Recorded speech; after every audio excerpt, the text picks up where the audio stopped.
More like 24 Celsius for London, where the wind won't be as strong, and we'll see plenty of sunny spells in between the cloudier conditions.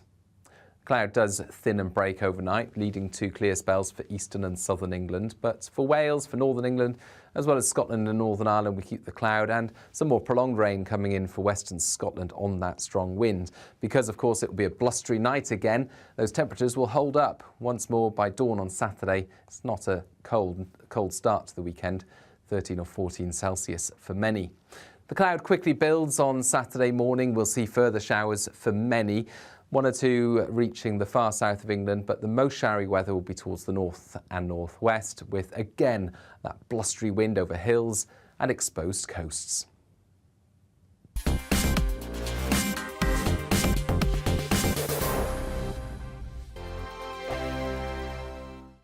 We are GB News. We're right across this great nation. On TV, on radio, on digital. Absolutely everywhere. We don't talk down to you. We embrace all voices.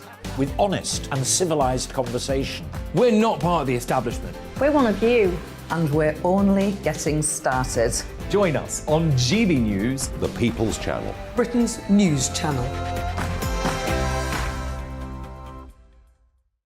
Every morning from 6 o'clock, we'll wake you up with GB News Breakfast with all the stories you didn't know from the night before. So whether it's serious news, entertainment, or your own views from all over our great nation, we're here to kick off your day with a smile. And the national media should be reflecting and reporting what's happening here. You will notice the northwestern accents.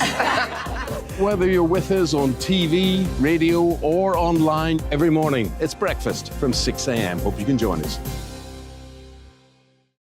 Join us for Ministry of Offence, the comedy panel show that's just like the news, in that the left fights the right and it doesn't really seem to matter who wins. We cover the big stories. It was in fact a troop of baboons and not angry vegans. I like that. And the really important stories. Fat naked cow gets stuck in swimming pool. It's a headline in a lot of local newspapers. Yeah. We're on the same team, Nick. Yeah, but I'm just helping you. Join us for Ministry of Offence, Saturday nights, 8 o'clock on GB News. I'm Dan Wootton. Join me Monday to Thursday from 9 to 11 for the feistiest and most fun news debate on TV, where free speech reigns. I'll bring you a sharp take on the day's biggest stories, bombshell newsmaker interviews, and A-list guests. And I guarantee you, no spin, no bias, no censorship, and no reason to go to bed. That's Dan Wootton tonight, Monday to Thursdays from 9 on GB News.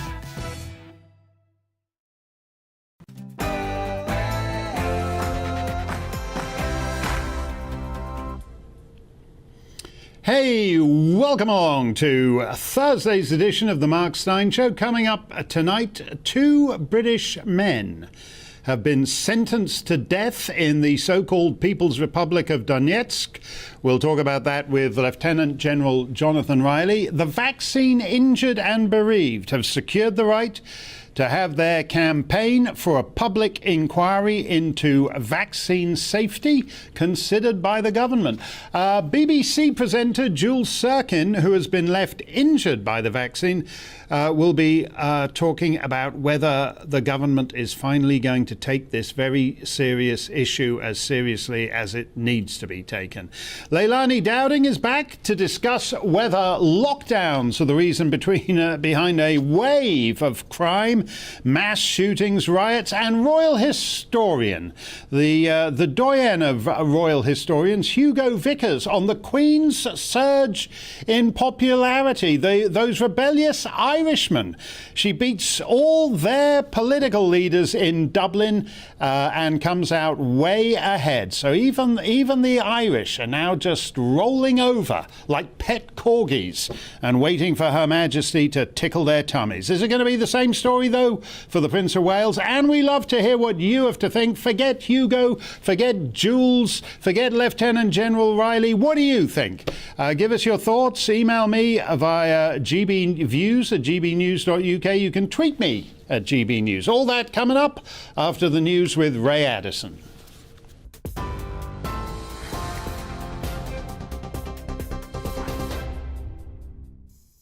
Thanks, Mark. Here's the latest from the GB newsroom. Foreign Secretary Liz Truss has condemned death sentences handed to 2 British men captured whilst fighting in Ukraine, describing it as a sham judgment with absolutely no legitimacy. Aidan Aslin and Sean Pinner appeared in a Russian-backed court in Donetsk, accused of mercenary activities. A Moroccan national was also sentenced to death. Boris Johnson's spokesperson says under the Geneva Conventions, prisoners of war are entitled to combatant immunity. Aidan Aslin is a former constituent of MP Robert Jenrick. Speaking earlier in the Commons, he called for his release. I hope that my right honourable friend, the Foreign Secretary, will summon the Russian ambassador to the Foreign Office at her earliest convenience to convey a clear message that you cannot treat British citizens in this manner, and both Aidan and Sean should be freed and returned to their family and friends either in Ukraine or home here to the United Kingdom as soon as practicable. The Prime Minister says nobody should be locked out of home ownership because of where they live or when they were born. Earlier in Blackpool, Boris Johnson announced plans to extend the Right to Buy scheme to housing association tenants. He said 2.5 million homes that are part of associations leave people, quote, trapped because they can't buy. He argued that housing benefits could go towards helping people secure mortgages, adding it's time to unbolt the door to ownership. We will finish the right to own reforms Margaret Thatcher began in the 1980s, ending the absurd position where first-time buyers spend their life savings on flats only to find themselves being charged hundreds of pounds for painting their own doors or even unable to own a dog. That's what being on your side is all about. Police searching for 2 people missing after a boat capsized in Devon have recovered 2 bodies. Devon and Cornwall police say they made the discovery during a large-scale search of Rodeford Lake near Oakhampton. The motorboat carrying 6 people capsized around lunchtime yesterday. Police say formal identification is yet to take place. The government says it will carefully consider an independent review into smoking, recommending under-18s should never be able to legally buy tobacco. It suggests the legal age in England should be raised from 18 by 1 year each year until no one can buy them. The report also says tobacco firms should be forced to pay a polluter tax to help smokers quit. For the first time ever, filling up the tank of a typical family car costs more than £100. The average price for a litre of petrol has reached a record 182 pence, with diesel at a record 188 pence. It's after the biggest daily jump in petrol prices for 17 years. The RAC has called it a truly dark day for drivers. We're on TV, online and on DAB+ radio. This is GB News. Now let's get back to Mark Steyn.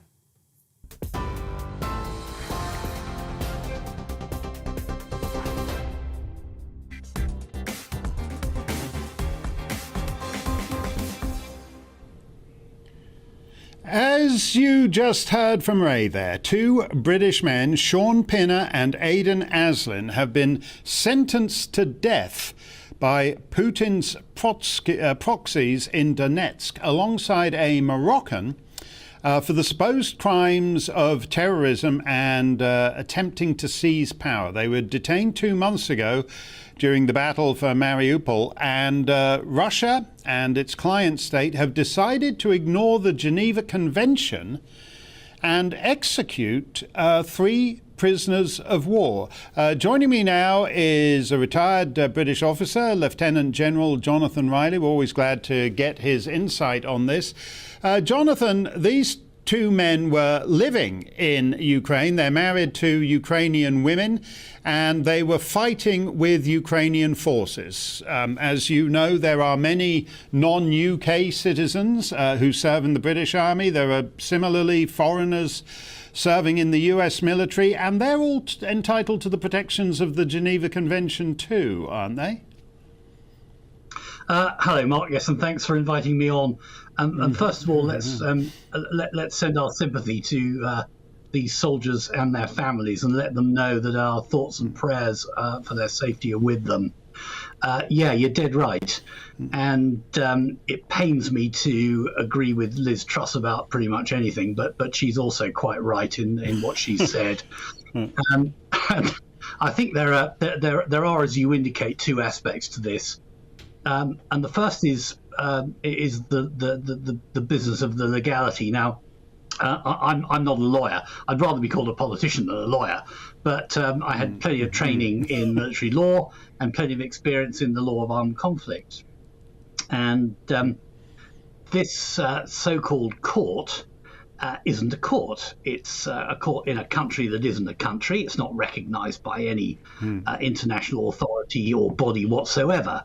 So we've got a sentence being handed down by a court that's not a court in a country that's not a country. It's just a lynch mob. And so that's well out of order for starters. And the second thing is, yeah, you're dead right. The Geneva Convention of 1949, Article 4, to be precise, defines who prisoners of war are. And these soldiers clearly fall into the category of prisoners of war. They are people who've fallen into the power of the enemy. They're volunteers. They may not be citizens of the country, but then, yeah, when I was in command at various levels, we had soldiers from all over the Commonwealth. And let's not forget, we've got a Gurkha brigade in the British Army. They're not citizens of Britain. Yeah. So are we suggesting that if they get taken prisoner, we'll sit back and watch them be executed for some spurious charge of being mercenaries? Come on, let's get real. If these men are executed or locked up, that's a war crime, because it's absolutely contrary to the 1949 Convention. Well, your Nepalese comparison is quite right. Nepal isn't in the Commonwealth. It historically has always been a kingdom outside it. And in the Falklands, if the Argentines had been thinking like this, they could just have grabbed a couple of Gurkhas. Admittedly, that's harder to do than the Argentines might think, and then could have declared them mercenaries and decided they were going to be executed. One has to assume that when these people were discovered to be British, that they were brought to the attention of someone high up in the Kremlin, who then decided there was some political advantage in separating them from their comrades.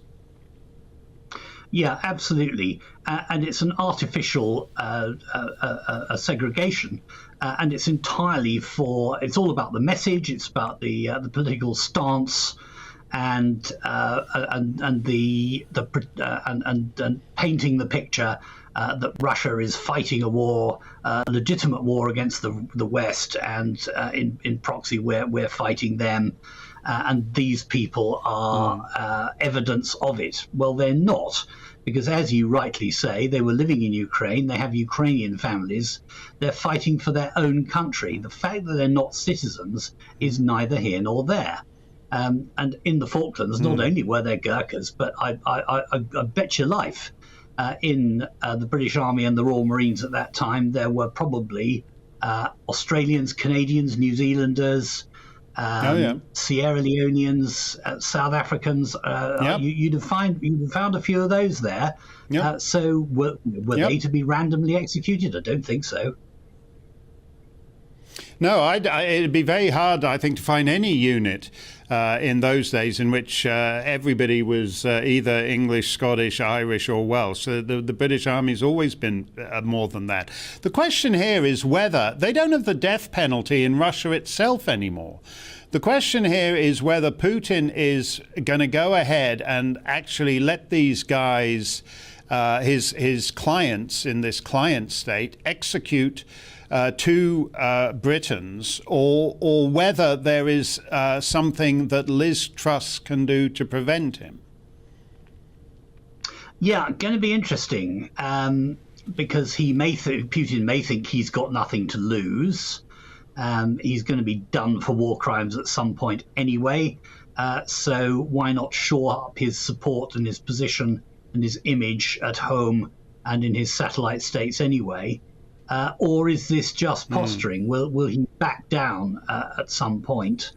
But as to whether we should start making deals on this, well, that's a political decision. But as soon as you start making deals with dictators, then you're on the road to appeasement, and it will only end badly.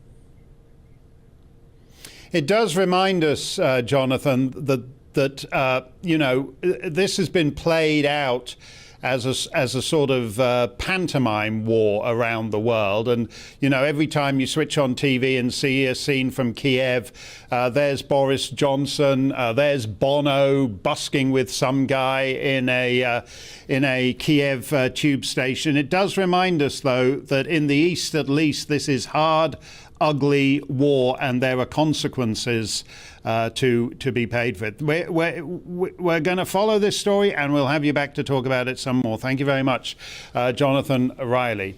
Ladies and gentlemen, Her Majesty's Government and Sajid Javid on the latest twist in the COVID mandate tale. Why is his departmental leadership advertising for a deputy director delivery for a COVID pass? What's that about? The honourable friend, my honourable friend, in asking that question, I believe the reason that the department is keeps that under review is that although the pass has stopped and there's absolutely no prospect I can see of ever it coming back into place, that it is right that when we wind this down and work on the digital resources, that all things that are necessary are looked at appropriately. I like that guy's manner. That's Sir Desmond Swade on the backbenches, and he got results because the ad, whether the position is still open, the ad itself was taken down within about 20 minutes of that question, and Sajid Javid's pathetic, floundering answer. But even so, a director of COVID passes in the United Kingdom when they've supposedly been scrapped into the United Kingdom. Let's just take a look at this job a little deeper. It comes with a salary of 71,000 quid, and the perks are all the perks you'd expect from a high-paying government job. I might even apply for this wonderful once-in-a-lifetime opportunity to sit around and do absolutely nothing for 71 grand and just prevent anybody else from doing anything too, which is the purpose of these things. Here's how it looks now after that question from Sir Desmond. Cannot view job. This job is closed or been withdrawn.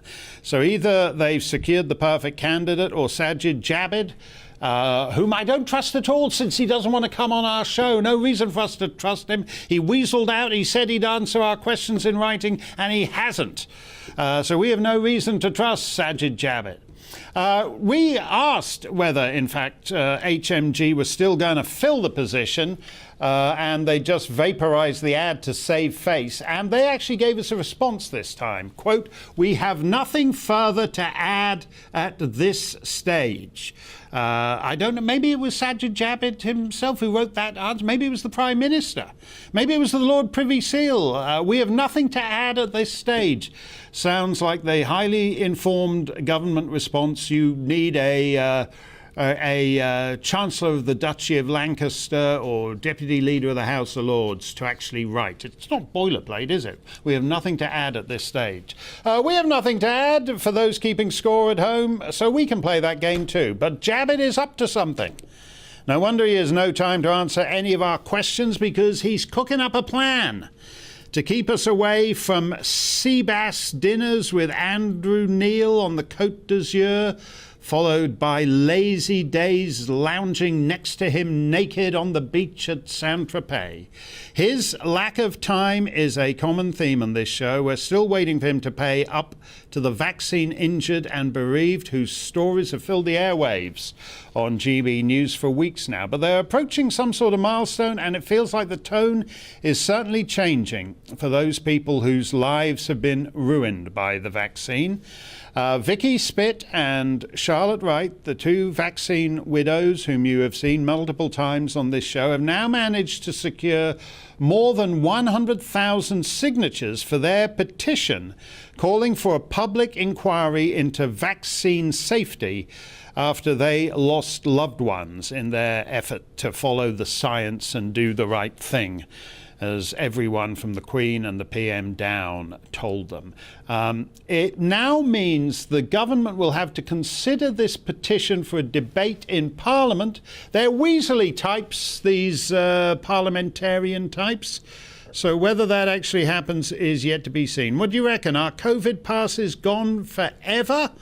Or is this just a means of letting it go quiet, and in the subterranean caverns of Whitehall, these plans will still be moving ahead? Let me know your thoughts. GBviews at gbnews.uk. You can tweet me at gbnews. Friend of the show and BBC presenter Jules Sirkin, whose life was ruined by the AstraZeneca, joins us now. It's great to see her. I went on to Jules's Twitter timeline earlier today and discovered that Twitter had unfollowed me from Jules. I thought that was something you had to do. Jules got into a huff. She thought I didn't like her anymore and that I'd unfollowed her. And in fact, it was Twitter deciding. Look, if I want to unfollow Jules, which is entirely reasonable, I should have the right to do it. I don't want to some no-name guy at Twitter unfollowing me on my behalf. Anyway, it's great to see you, Jules, and we followed you back. So that will be good for the next 36 hours or so. Do you think this petition will actually have the desired impact in Parliament? First of all, I'm just really impressed that everybody signed that petition, and it's been going around very quickly. We got the over 100,000 signatures, so I'm really, really over the moon about that, and well done, everyone. First of all, can I just say about that job interview, the job 71,000 to be a director of these COVID passes, very spooky, I thought. And I thought about applying for the job because I'm not able to work much at the moment, so I thought it'd be a cushy number. But the fact that when I saw that, did Sajid say something about digital? I've only looked very quickly today. He said at the end something about digital somethings. Yes, concerning me. They were weasel words, and I don't rule out them keeping this job in play. Because it seems to me that what all these prime ministers around the world agree on is that there actually should be requirements if you go from one country to another to prove that you've been vaccinated. They haven't taken that off the table. And actually that just means there's going to be more and more people like you who get the vaccine shots and suffer terribly from it. But if you happen to, if your aged parents happen to have retired to Spain, how are you going to get to Spain when this is how Sajid Javid's planning to do it? Really, I think it's very sinister, and I definitely heard the word digital, which at the end of that, and we'll have to look at it again, but he definitely said digital, and I don't like the sound of that at all. I've just been to sunny Ibiza, and I went with a COVID recovery certificate. So I had to get a private PCR test, it was about £60. Then I had to get a COVID certificate of recovery to get into Spain, because I'm only one jab, Jules. And when we did it all, we floated through the airport as you do on the other side, and nobody checked any of our COVID. They weren't interested in looking at any of our COVID. I had it all printed off, and all they were interested in, guess what, Mark? What was that? All they were interested in was stamping my passport, because you are no longer in the EU, madam. So you only have 90 days. So, but it's just like, it was a punishment, for leaving the EU. Yeah, no, I know. And you have to watch all those people with the Irish passports because they happened to change planes in Shannon in 1972, so they qualify for Irish citizenship, sailing past you. And I know how annoying that can be. We've had a couple of I don't know whether to be encouraged or not encouraged. We sort of provoked a couple of guys on other stations into taking up this issue rather dismissively, I felt.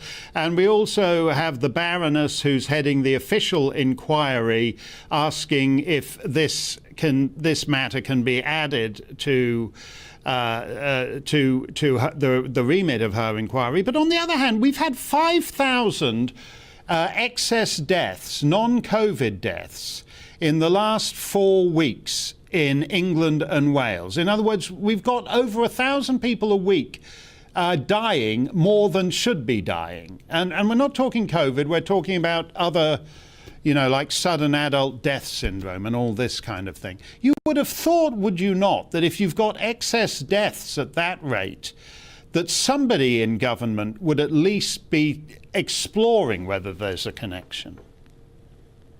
No, aren't they? And it's like they've just, well, we've said, sweeping it under the carpet. And it's very distressing for the victims. It's very distressing for the families. Not just deaths, but severe illness. We've got Guillain-Barré syndrome, paralysis, we've got eye problems. And these victims of these jabs, we had them in good faith. They're all trying to get treatment. They're trying to get help. They can't work, many of them. In fact, I've got an IT guy that's a friend of mine, and he's lost his full-time job from having 2 AstraZenecas because he cannot function. He can't. He's got brain fog. What happens to these people? They're just thrown. So yes, people do need to. The government do need to just open their ears and listen, because everywhere I go, I was on a dog walk today and I was chatting to someone. And she's got really bad menstrual problems from the 2 Pfizers. And then her chap that was with her, they were working together, just thought about it. And he said, well, I've had vertigo, I've had severe fatigue, but they don't always report it. None of these are reported, these ailments. Well, what I found particularly odd was Gareth Eve, who is Lisa Shaw's widower. Lisa Shaw's a BBC colleague of yours from up north, Newcastle, I think, and she died from this, and that's what the coroner ruled. And he's tweeting. He can't seem to interest all his late wife's media friends in this subject at all. Why do you've worked in the media, you've worked for the BBC. Why do you think so few people in the UK media are actually so uninterested in this? I think everybody that I know that perhaps would like to say something have jobs, have mortgages, including doctors, and they're just keeping stum on it. It's awful, it's criminal. And I do know someone, I was talking to somebody yesterday, and again, it's all hearsay, but she's a BBC person and she is working behind the scenes. She knows about the vaccine damage, but she will not go out publicly because she knows she'll lose her full-time BBC job. Terrible. Well, that's a terrible thing to say. The BBC has all these consumer programs on radio and television. You switch on casually at any hour of the day and they're talking about this or that product and trying to get hold of the chairman of the company and they would be performing a huge service if they were to do that, if they were to show that much effort in getting hold of the chairman of AstraZeneca. Thank you as always, Jules. I hope you're keeping well. Keep up the great work. It's Jules and a small number of other people who are the only people who even care about the fate of all those injured and bereaved by the vaccines. And they need more of their fellow Britons to join them. It shouldn't be such a lonely endeavour. Thank you very much, Jules, and we hope this petition goes somewhere. Coming up next, your thoughts, GB News on Twitter or GBViews at GBNews by email. We have Leilani Dowding in a nihilist frame of mind. And Natalie Winters is here to talk about the onward march of the monkeypox. It's coming for you. You better have your ginger growler at the ready. Don't go anywhere. We're coming right back.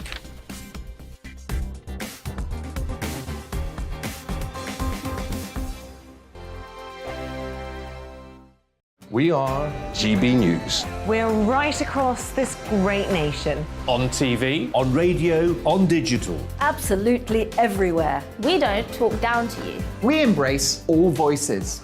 With honest and civilised conversation. We're not part of the establishment. We're one of you. And we're only getting started. Join us on GB News, The People's Channel. Britain's news channel.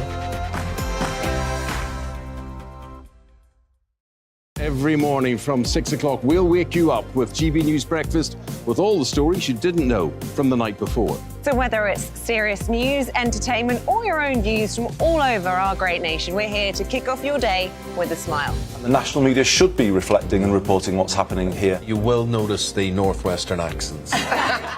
Whether you're with us on TV, radio, or online, every morning, it's breakfast from 6 a.m. Hope you can join us. Join us for Ministry of Offence, the comedy panel show that's just like the news, in that the left fights the right and it doesn't really seem to matter who wins. We cover the big stories. It was in fact a troop of baboons and not angry vegans. I like that. And the really important stories. Fat naked cow gets stuck in swimming pool. It's a headline in a lot of local newspapers. Yeah. We're on the same team, Nick. Yeah, but I'm just helping you. Join us for Ministry of Offence, Saturday nights, 8 o'clock on GB News.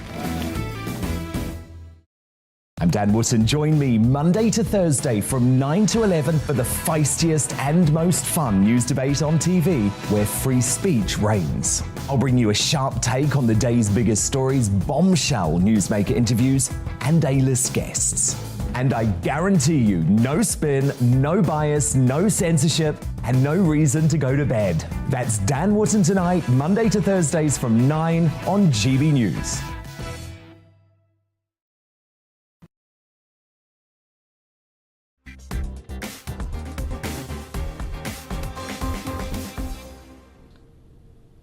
Hey, let's get to your comments. Do you think these COVID passes are gone for good when the government's still advertising for an executive director as recently as yesterday afternoon? Uncommon Sense says, yeah, they probably are gone for good, but it was the first step in testing social and political credit scores. If you don't know about these social credit things, well, the pilot program is being conducted by the government of China.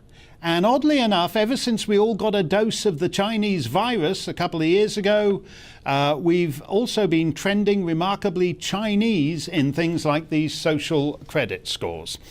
Katie the Wargamer says, of course they're gone for good, but it'll be the NHS health verification app or some other name when it's restarted.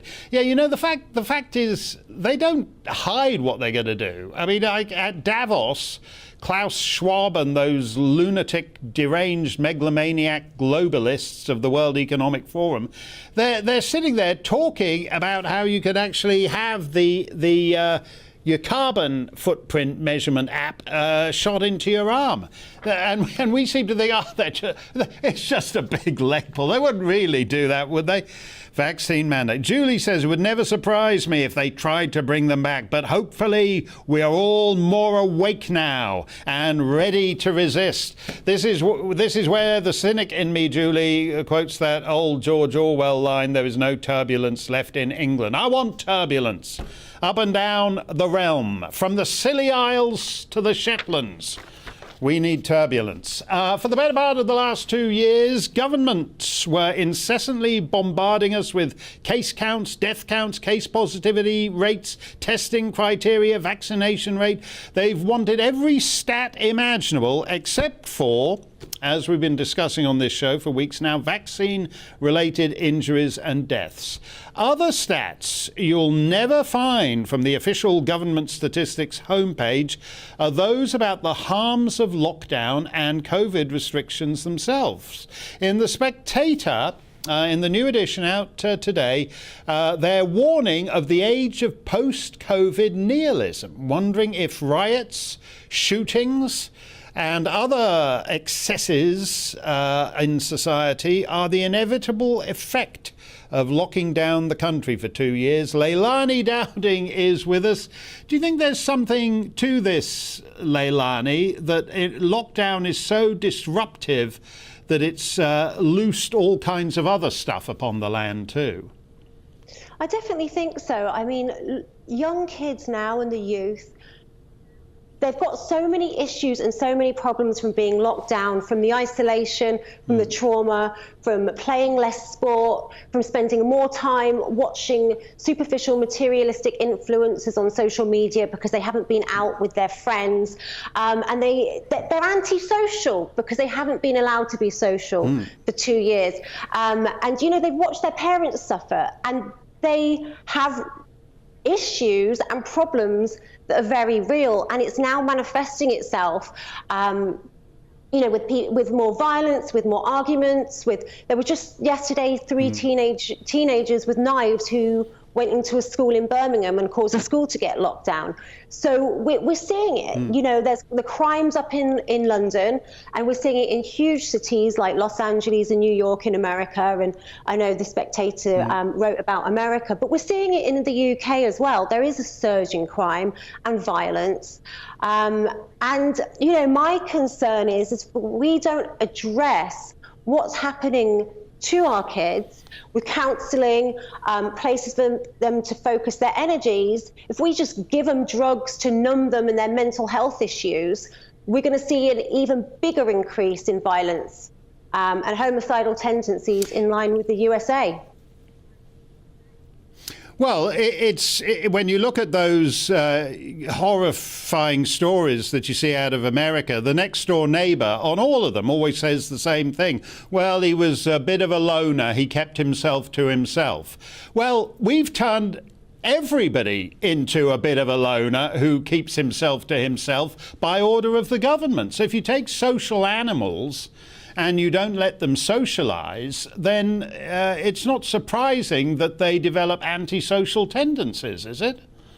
Well, this is it, absolutely. And you take away their sports, and you take away all the outlets they have to get out their, you know, boys going through puberty, get out all their testosterone and this aggression they have through sport. You know, they're taking that all away from them.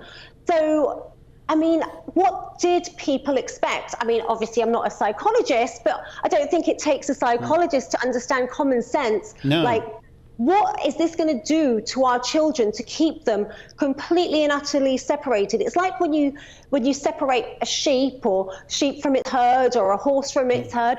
They go mad, they go crazy, and that's what we're doing to our children. Yeah, it's very sad when you put it like that, that this is the kind of lab experimentation that we'd normally be performing on animals, on rats or mice or whatever, but instead, by order of the government, we've performed it on hundreds of millions of people across the Western world. I mean, looking back, the decisions seem insane now at the time in which they were taken. Totally. And I think what needs to happen is the government has to come out and say they were wrong. Because if they don't say that they were wrong, you're going to still see people living in line with those rules, following some of the rules because they believe it's still the right thing to do. And also, you know, possibly as a virtue signal. The other day, I was in the Cotswold the last 2 days, and I saw a young kid, probably about 16 years old, outside with a mask around his chin while he was eating. And then he got up and he played pool outside and was the only one to put his mask on. He had a mask on because no one has said to him, actually, this isn't the right thing to do. So if the government can't come out and say, look, we were wrong, they're going to either go back into another lockdown at some point, or they're going to keep following the rules because they still think that somehow it's going to save Granny. Yeah, there's no need to wear a mask in the Cotswolds. The Cotswolds they're some of the most beautiful villages on the planet. And you don't want to walk through those beautiful villages and see fearful masked people. Thank you for that, Leilani. Get your masks off, Cotswolders. Thank you very much, Leilani. It's always great to see you. For the deep thinkers that watch this show, the cost of COVID isn't the only important topic we've been shining a light on recently. Ever since the monkeypox began tap dancing its way from stage left of an underground gay club in the Congo, there has certainly been a waft of bongo, bongo, bongo in the air as the monkeypox has taken hold of Western societies as never before. How did this happen? Lead investigative journalist at the National Pulse, Natalie Winters, has uncovered more skeletons in the closets of the National Institutes of Health and Dr. Fauci, and she joins us now.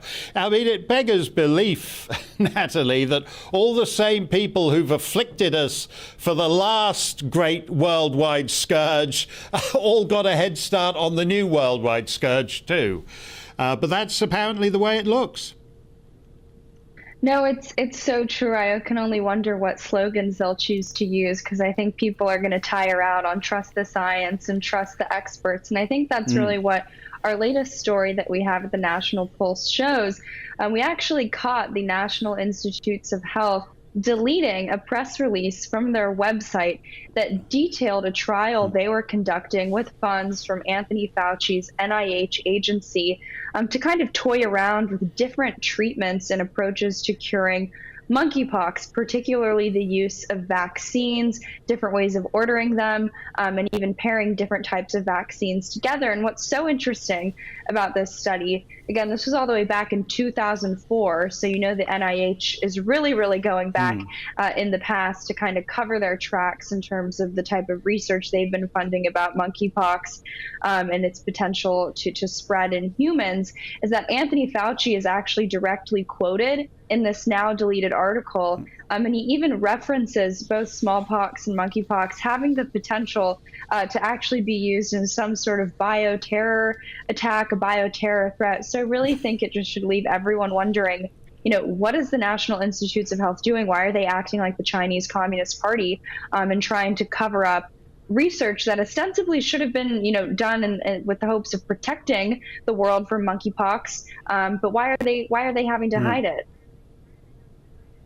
No, but I don't understand where the political class in America is on this, because you got like 2020, new strain of COVID. Oh yeah, that's one of ours. 2022, new monkeypox. Oh yeah, that's one of ours too. 2024, new, even more virulent Ebola. Oh yeah, Dr. Fauci, that was his idea. How much longer are the politicians to whom these government agencies supposed to be accountable, how much longer are they going to put up with this? Well, the answer should have been we should have stopped putting up with this a very long time ago, but unfortunately there is no accountability. And I think one of the key enablers of this that allows people like Anthony Fauci and his lackeys to really run the government over here are people like fact checkers at these social media platforms. The story I was on your program last week talking about how the Wuhan Institute of Virology had actually been playing around with monkeypox strains, and also that Anthony Fauci had distributed a $10 million grant just last year to fund research into monkeypox. Well, some of Facebook's top scientific fact checkers actually censored us entirely from being able to share that article, saying it is entirely inaccurate. Kind of, I would say, straw manning our argument. They said that we were accusing the Wuhan Institute of Virology of creating the monkeypox virus and disseminating throughout the world. Little throwback to, I guess, COVID-19. But this is how these people stay in power, because they're very protected. And kind of, I would say, it's almost an elaborate scheme. You have so many layers of protection, keeping these people really, I would say, devoid of any accountability. And unfortunately, people like Anthony Fauci their power only seems to really balloon with each crisis. You know, the NIAID, which is the agency that Anthony Fauci leads, their budget has only increased every year since COVID-19, which is a really, really ridiculous and I would say startling figure, given that as we learn more and more about the type of research that they're funding, it doesn't seem to be any type of research that helps the world, only seems to be helping the West's enemies conduct research that leads to really our demise. No, that's well, that's it. It's leading to our demise, and you're quite right about the fact checkers, Natalie. And actually, here's a tip for Dr. Fauci: if you've got an idle 20 minutes and you're cooking up your next collaboration with the Wuhan Institute of Virology, how about a COVID monkeypox mutation that only afflicts these internet fact checkers? So at least when we run into them outside and they're all covered in the pustules and boils, we'll know they're the phony baloney fact checkers. Thank you very much, Natalie. It is always great to see you. Don't pay any heed to these fact checkers, folks. Coming up, Stump the Steyn. They're just self-appointed nincompoops. It's absolutely ridiculous. We've got for you a guy who is a real thing. He's not a fact checker, but he does know more facts about the royal family than virtually anyone else on the planet, or certainly within Her Majesty's dominions. Hugo Vickers joins us for a post-mortem of the Queen's Platinum Jubilee before we can sign it to history. That's coming up next. Don't go anywhere.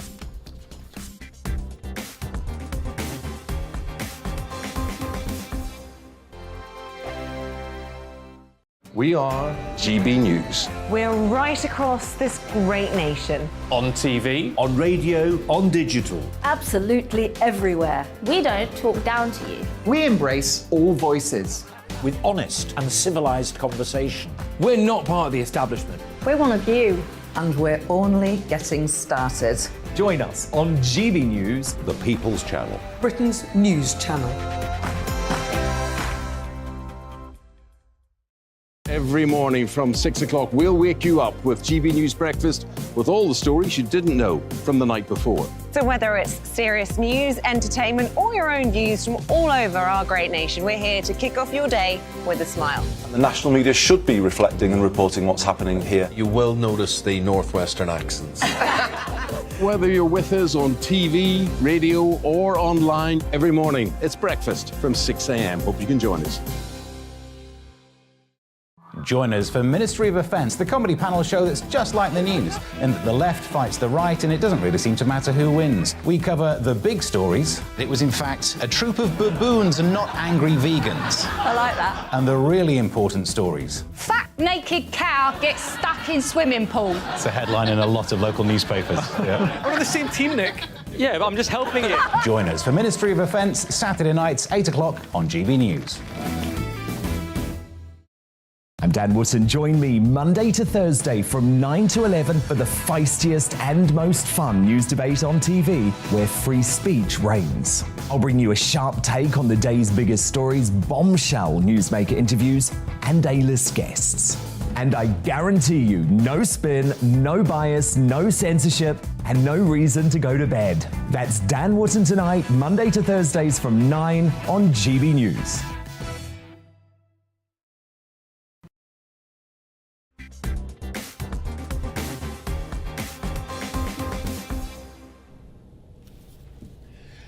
Ladies and gentlemen, the so-called leader of the free world. No question about it. So there's a lot of major things we've done.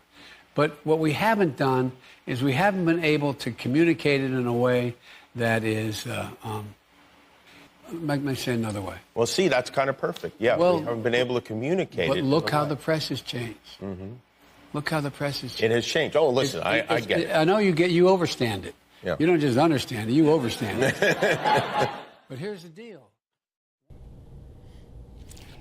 He's 20 years younger than the Queen, that guy. A few days ago, we celebrated Her Majesty's Platinum Jubilee, 70 years on the throne, and she's still more comprehensible than Joe Biden is after just a year and a half on his throne. If Joe Biden had to do that Paddington Bear marmalade sandwich sketch where they CGI'd in the Paddington Bear to sit in front of the Queen, they'd have to CGI in Joe Biden for a real bear to have a conversation with him to make it make any sense. It's understandable then why Her Majesty's approval rating ranks higher than most politicians.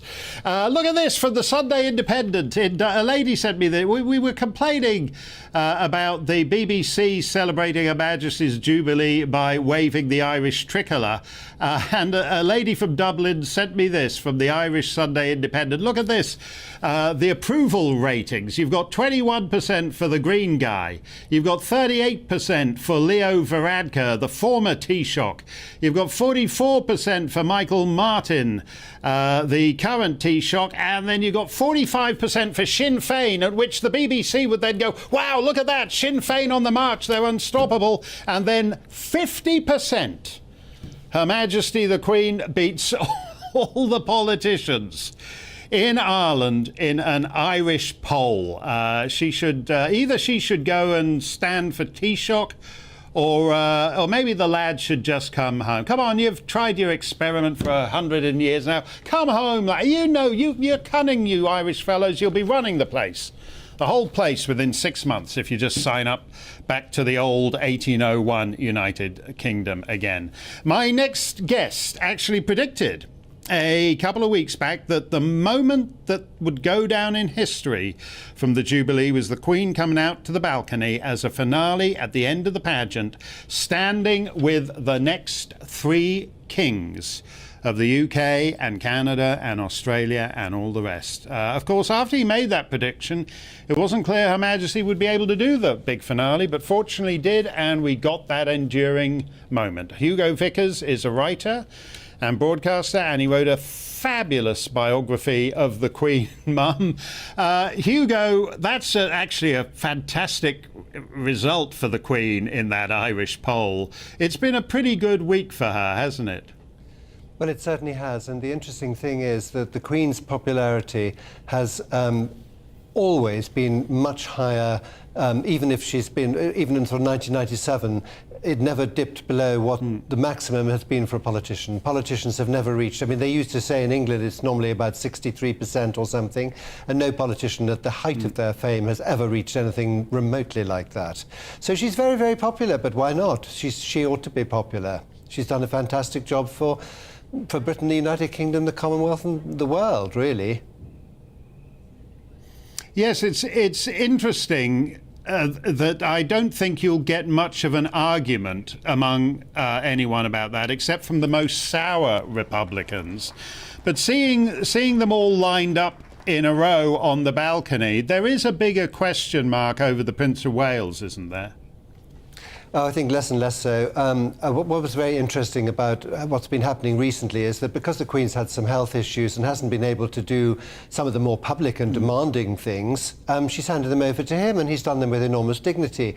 For example, just to give you the most recent one, the Trooping the Colour, he took that parade brilliantly. He's obviously been riding it since 1975. He knows how to do it. But what was interesting was that when the parade and the procession got back to Buckingham Palace, and we saw her on the balcony, it all switched back onto her, and she was, the person at the helm, and he sort of faded into the background. So we're seeing how he can take it over. And I think also the concert, there were two speeches, one by Prince William and one by Prince Charles. Prince William was more sort of proactively, if you like, political, because he was talking about climate change. Prince of Wales didn't say anything political at all. And it was almost as if he was slipping into his kind of future role as a constitutional monarch. So I think that the Queen is also tidying up things for him, tidying up all the loose ends, making it easier for him, deciding on Queen Camilla and things like that. So I think the transition, when it comes, and I certainly don't want it to come any time too soon, I think it'll be all right. Well, the Queen was brilliant in that Paddington sketch, and with lethal comic timing. We've just heard, I think it was just earlier today, that for quote mobility issues, it's going to be left to the Prince of Wales to open the Commonwealth Games. You know that the Queen loves the Commonwealth. The modern Commonwealth is largely her invention. I sometimes get the feeling that she's consciously saying, "Oh no, I feel a little tired. Maybe you do it." That she's actually actively easing him into these roles now.